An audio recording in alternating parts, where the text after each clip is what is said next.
Hello, welcome to Endor N-Gauge Model Railway. This style is going to be a bit different this time. Although I've got time off over Christmas, it's going to be a while I think until I can spend much time actually putting a video together or playing with the railway. I think the time's mostly going to be spent with family, so I thought I'd just get an update out for those of you who watch the channel regularly, because I don't know when the next one will be. At the moment, we're on the approach to Christmas. It's only a few days away. I've only just put a video out about T-Gauge, so I'll schedule this one to go out a bit later. So first things first, I hope everyone has had a lovely Christmas, and I hope you are off to a good start in 2024, or about to go off to a good start in 2024, depending on when this video actually goes out. There have been a few things happen with the railway over the last few months. It's been, let's say, dormant for a while. I've wanted to get the electronics done in the middle before continuing with the terrain, but having got all the mess started with the terrain, I didn't actually want to clean the track up and then to have to cover it up or get it messy again. So it's actually been several months since any trains have run on this railway, and this one here, this 158, had the honour of being the first one to run on the railway again. And this Class 37, one of my oldest locomotives, has the honour of being the second. So that 158, that arrived today. I will put a DCC chip in it at some point, but I wanted to check that it worked in case I needed to send it back, because sadly locos do often have to go back, they do often have faults. Happily, this one so far runs brilliantly. It's exactly what you would want a new model to be, and it's apart from the fact I've had to pay for it, it's almost a Christmas present from Graham Farish and Vales of Sheffield, arriving so close before Christmas. It looks a bit dark. I don't think, looking at that now, that looks like Great Western green to me. I did put a brighter light on it earlier, and it did look the right colour then. So I might have to look at upgrading the lighting in here at some point if I want that to look nice. But I'm pleased that's working. The Class 37 is out because these HAA or HHA, I can't remember which. In fact, I've got the boxes behind me, I'll have a look.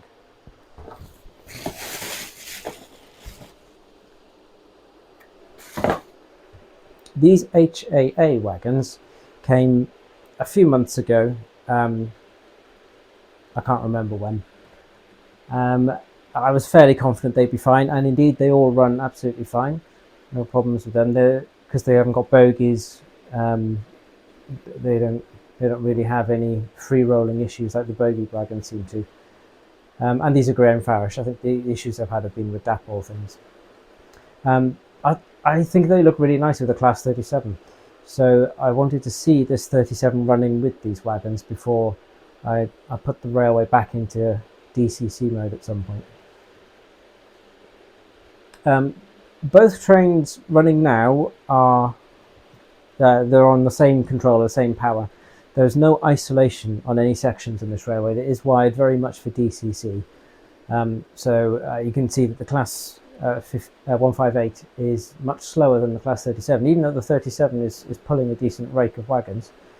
But I can't give them independent directions or independent power, so they're just kind of running along together according to their characteristics. And I think it looks really nice, that 37 with those HAAs. I do intend to weather them at some point, but at some point is potentially a long way in the future at the rate at which I get around to things.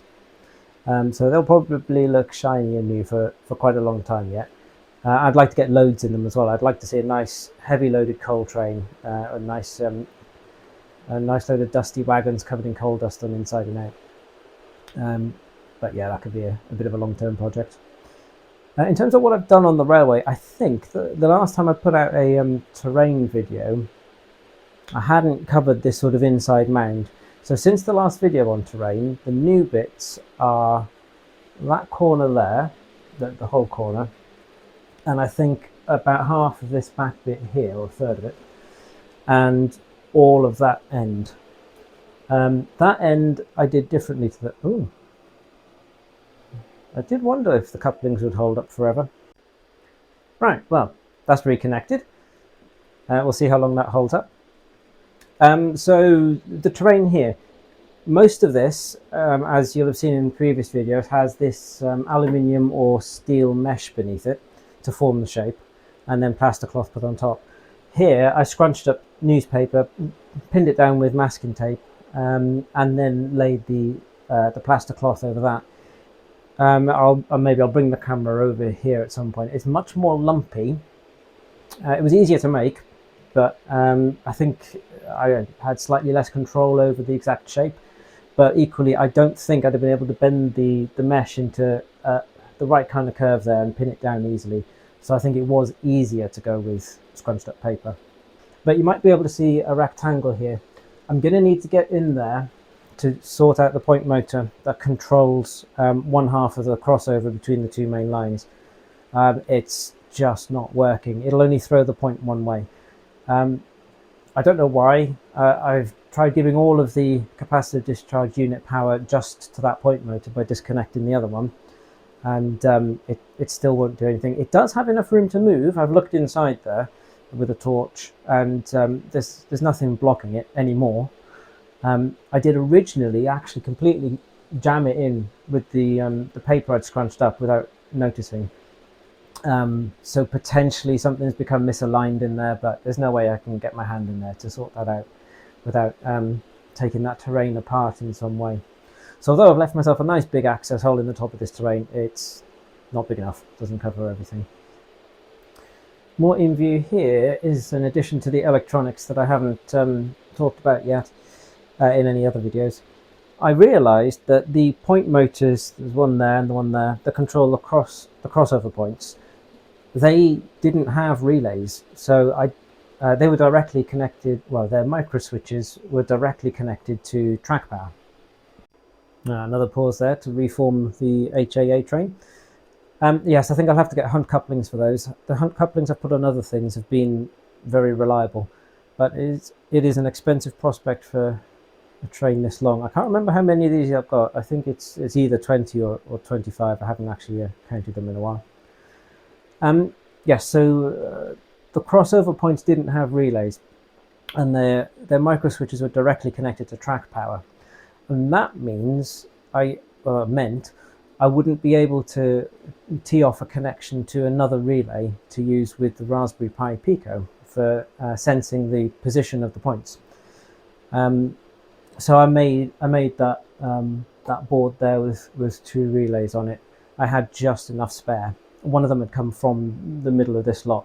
It was redundant. I mean, I talked about that in a video not long ago, and I already had another one spare anyway. So that's all of my 12-volt relay, double pole relays in use now. There is at the moment some sort of problem with point motor power from the capacitive discharge unit. I did reconnect a couple of cables in here yesterday and didn't do thorough checks on everything, so I suspect I've got a short circuit in the relay power. So I'll need to sort that out at some point, but I don't need to be throwing any points at the moment, particularly in DC mode. And I can actually move them manually because the micro switches will still operate and they will still cause track power to do the right thing. Or will they? Yeah, because they still power. The power to the relays is still on. It's just the power to the point motors that's off at the moment. I don't know how much of the terrain I'm going to end up redoing.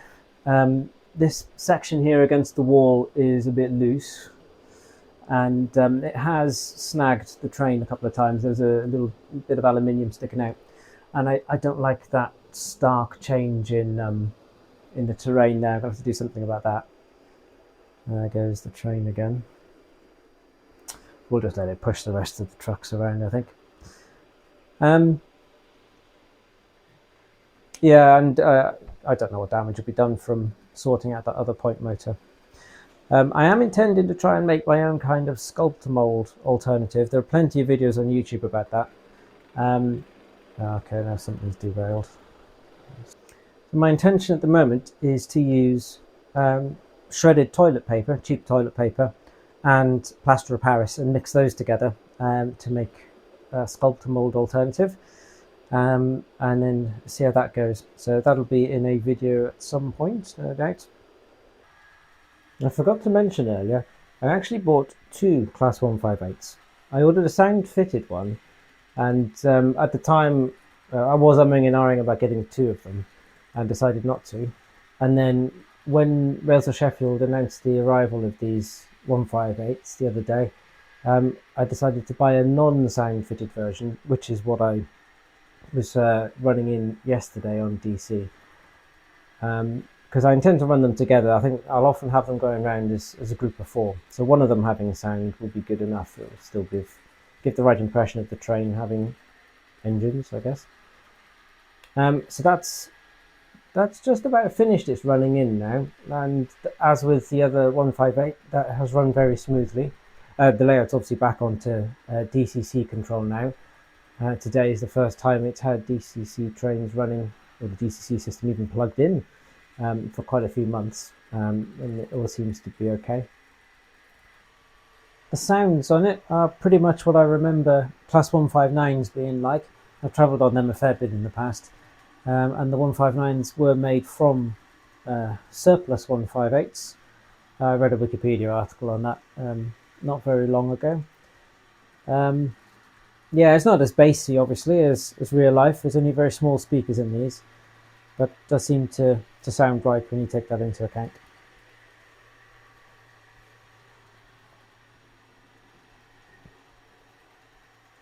So I've got three different manufacturers representing the livery here.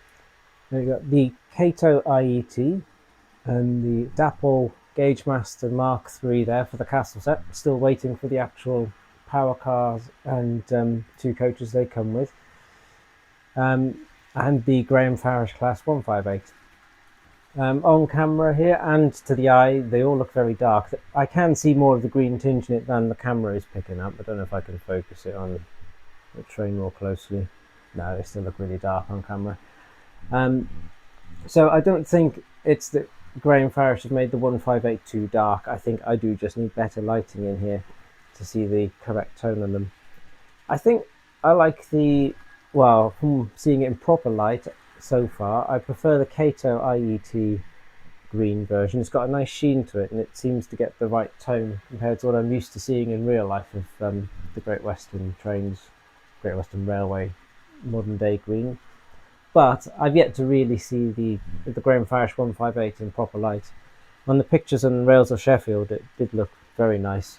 So it may well be that they've got the best version. And actually it's got a nice sheen to it as well. So the power's off now. Something interesting to note about these units is that with Great Western Railway, they don't have Class 159s. I don't think, well, they might have some, I don't know. But they do run 3 car sets of these 158s. But they don't seem to have been ones that have been rebuilt into 3 car sets in the same way that the Class 159s are. Great Western Railway have just another unit, another coach plonked on the end like that. So when you see these in real life, you see the yellow end of the cab there, and like the yellow end of a cab, 1/3 or 2/3 of the way into the train. So I had been thinking that with the second, so that I would run the sound model, and then perhaps put one of the coaches on from the non-sound fitted model that I've got. But there's no way that that's going to work because of the types of connections that these things have. They've got what I think is a good design. With each pair of cars, you've got a special connection, which goes pretty close, but it carries all of the DCC stuff. So one of the cars has the sound, the decoder and speaker, and the other coach has the motor. And actually looking at them, you can see all the seats and things in the coaches, so presumably it's all buried quite nicely in this kind of area between the tables and the bottom of the coach. So if you look at those coaches, there's a fair bit of light under there. It's not a big chunky area, so things must be squeezed in quite nicely. but it makes sense. You only need one decoder for both carriages for all the lighting functions and stuff to work. That is one of my things I don't like about the IET models from Kato. You need 3 decoders for a 5-car set, which is a bit much, really. Especially for a set that you're not going to be mixing the coaches with anything else. The IET is only going to run with IETs. But that means the connection at the end of the coaches isn't going to work. That is not going to connect to that. They're completely different. So I think there needs to be some sort of modification. And I imagine it would involve damaging the coach in some way. I doubt that's a standard NEM kind of socket or coupling or attachment. It's going to have electronics in it. So I'm not going to be running these as 3-car sets, but that's fine. I think it'll look nice as a pair of pairs. There's 4 coaches running around. But yeah, I thought that was an interesting point to note. It's a prototypical setup that can't be replicated without some probably significant surgery to the connections at the end there. So I am very pleased with these 158s. They'd been on my wish list for a little while, and they were quite late, a quite late addition to the lineup of liveries that were announced for these models that Graham and Farish are making. So between them being announced and delivered, it wasn't actually a crazy long wait. I think I ordered them in August and they've arrived in December. Next, I would really like one of the manufacturers to make a Class 165 or 166 in this Great Western Railway green. That would be nice. It would appear to make sense to make a Class 150/2 in a Great Western green. They run a lot in Devon, at least. I don't know about other places, probably in the Bristol area as well. And the manufacturers already have models of the 150s out. But I've not noticed any come out in Great Western green. But hopefully that's a no-brainer for some of the manufacturers. Whoever's making 150s. Can't remember if it's Dapol or Graham Farish. And I'd snap up at least a couple of those, I think, if they came out. I do regret not buying a full HST rake in GWR green when it was available. That was quite a few years ago now. So if Dapol did another run of those, then I'd snap one of those up. But the length of time it's taken them to produce the castle sets, I think that'll probably be a long wait. Same with the cross-country HSTs, actually. They're taking a long time to come out, even though it's a rerun. What else would complete the Great Western Railway, modern-day Great Western Railway? The Night Riviera Sleeper in this green. That's another one that I think it was available for a while, but I'd ordered quite a few other things at similar sort of time, so couldn't justify the cost. But a couple of Class 57s in this green, pulling a rake at the sleepers, and the other Mark IIIs that the sleepers run with. That would look very nice as well. But given that there aren't any announcements out at the moment for those things, I think the best I could hope for that would be a Christmas 2024 present from the manufacturers. But we shall see what comes. For the time being, the fleet here has grown a bit. So we've got the 153, the 158s, got the IET. Or a 9-car IET would be nice. I've thought about this before. I don't want to couple 2 5-cars together to make a 10-car. I would prefer a 9-car. But to make that, you'd need to buy 3 of these. And then you'd have 4 redundant power cars. You'd have 3 motorized cars, which would be a bit excessive for a 9-coach rake. Would you need 3 sets? Yeah, you would. Anyway, that'll do.